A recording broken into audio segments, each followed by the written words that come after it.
Menka Gandhi, a former union minister, environmentalist, and also somebody, of course, who's known very closely with animal rights and their conservation. Thank you so much, Ms. Gandhi, for speaking to Times Now. Let me come out and begin with your comments slamming the Supreme Court order on stray dogs. You've said that it's impractical, and how can anyone take it seriously? Why do you believe what the court has said is impractical and can't be taken at face value? Well, I don't even know if it's legal, because a few months ago, a two-member bench, two-judge bench of the Supreme Court gave instructions that were practical, clever, and would have solved the problem. And now, the government based all its rules and laws on that judgment. Now, all of a sudden, a suo motu judgment has come, which heard nobody, allowed no argument, just gave an order. That we don't even know whether it's legal, but let us come to practical.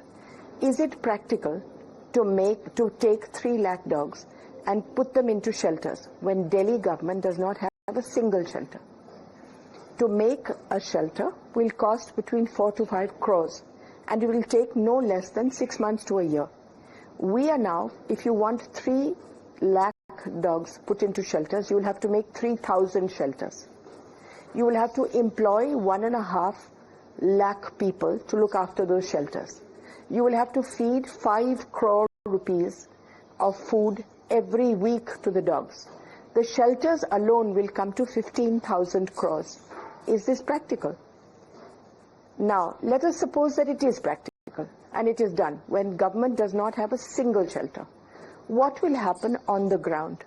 As soon as these 3 lakh dogs disappear, there will be 3 lakh dogs that come in from outside, from Faridabad, Ghaziabad, wherever. They will come because there is food available in Delhi. And every single being on this planet only goes towards food. So those dogs know that there is food and there are feeders and that there is a vacancy because those 3 lakh dogs have been taken away. So 3 lakh more will come, but these are not sterilized, so they will have children.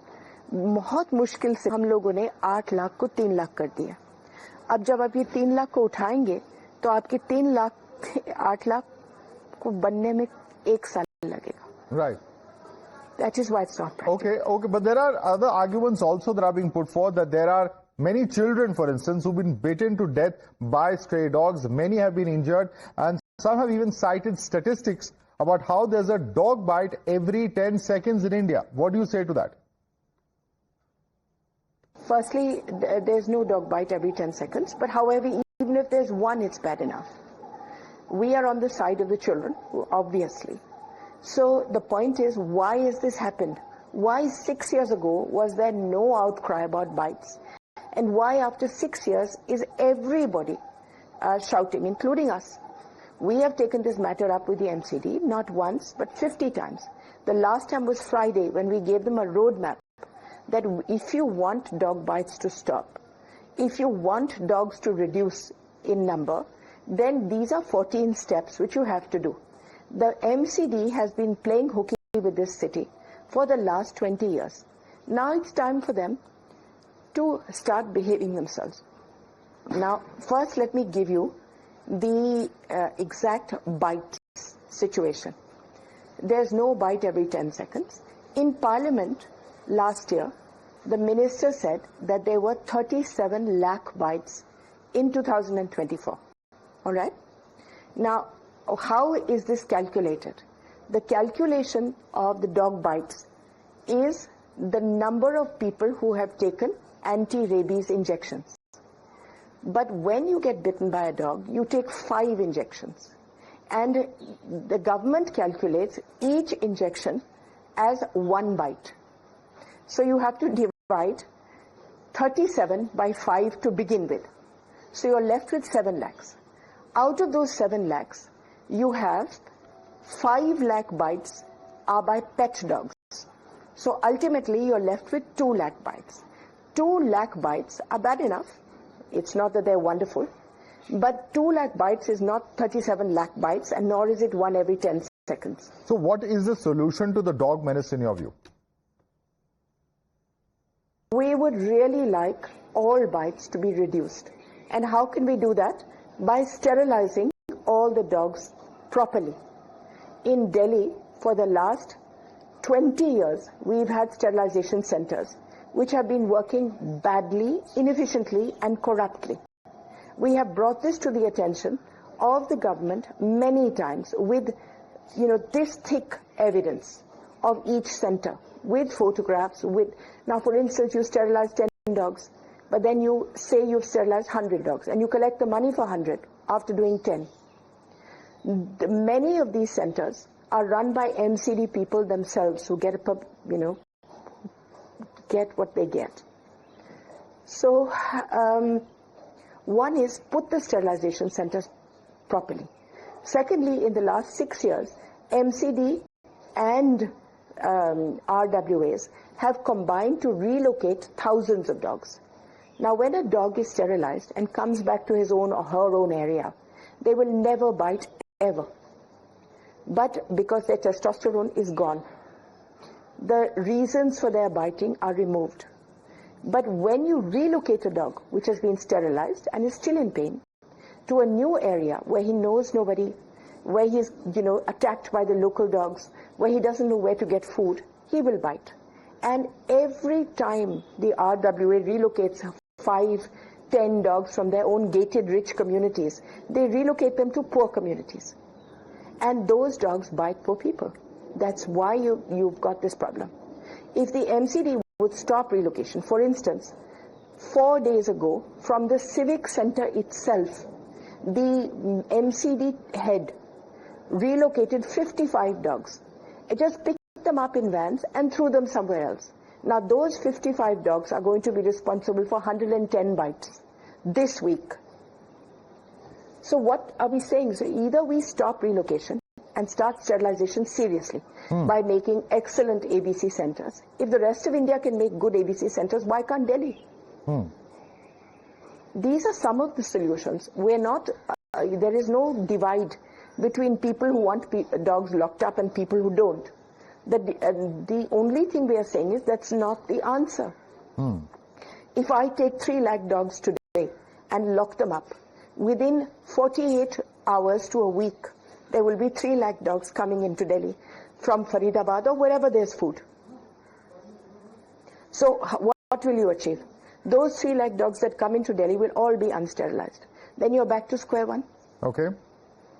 So this locking up dogs, it costs you 15,000 crores to do it. And for what, to what end? Okay. And one other interesting point that has been made in the observations of the court is that action could be initiated against those who come in the way of the authorities or obstruct this drive. What do you make of this argument? This is not a police state, all right? One person has no idea how, overworked the police is.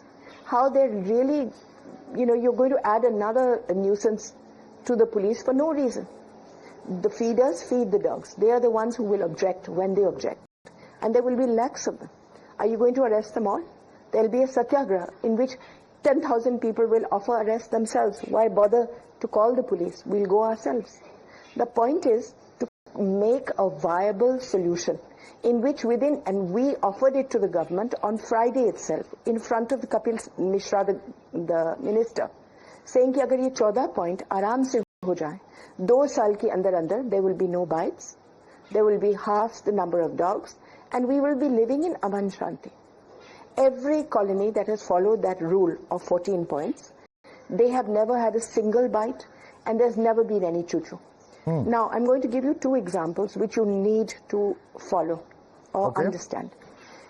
In 1994, if I'm not wrong, in Surat, the municipal commissioner ordered the killing of all the dogs. All the dogs were killed within 2 weeks. They were shot, they were drowned, they were poisoned, whatever. There were mounds of dead bodies. Within 2 weeks after that, all the rats had come overboard, all of them. And they were at the garbage, they were in people's houses, until then they were scared of dogs, but you had removed their predator. So they were all above ground, and the result was bubonic plague. 3 people got plague.